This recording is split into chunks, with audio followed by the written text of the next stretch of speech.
Bos días a todos, amigos, dende o meu recuncho de Trevinca.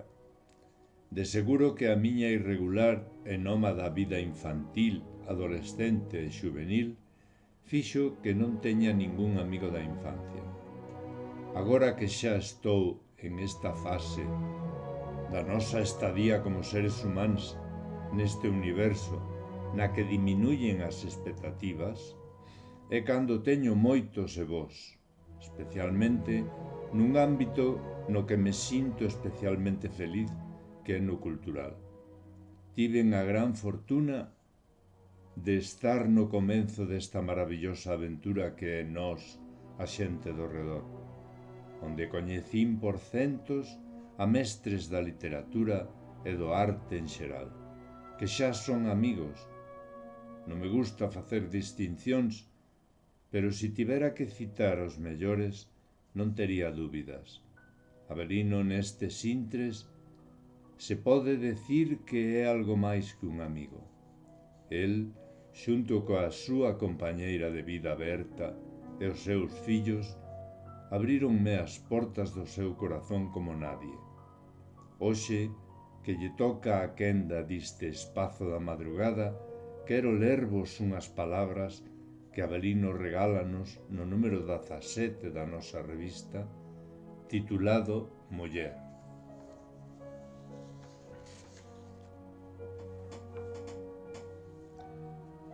A muller, a forza da escuma branca, fai un rego no asneiro, viaxa entre as cañotas desafiando o vento. A escuma non cea nunca por moita forza da auga, deixase rolar con ela e navega entre os ventos como a lúa na xeada. A forza das papoulas que adobian os valados, rexas vimbieiras cimbran nas tronadas, sen nunca torcer a cara. Elas, entre os alustros, acenden as cores da primavera agardada, e se as cebras son das da noite, elas soñan alboradas. Son as mulleres a forza e a dozura, o seu alento.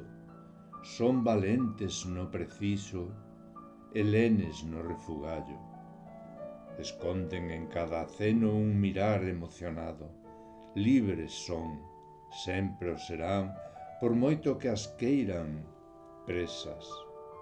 Fortes águias nos cumes, rulas ceibes nas devesas. Miña nai, muller valente, puxeches camiño no mar, deixaches a vida turrando por non te deixar dobregar. Mirando de fronte ata a morte, non te poideron mouchar, eras escuma do asneiro, papoulas, alustro e cantar. Con aqueles vimbios fanse novos cestos e a colleita ha de agromar. Veñen tempos a pé feito para podernos empoderar, que non falte ningún dereito que poida discriminar. Xuntémonos todos a unha, un berro ata reventar, os oídos daqueles xordos que non queren escoitar.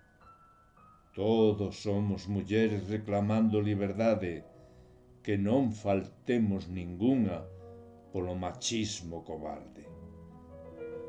Grazas, Avelino, apertas.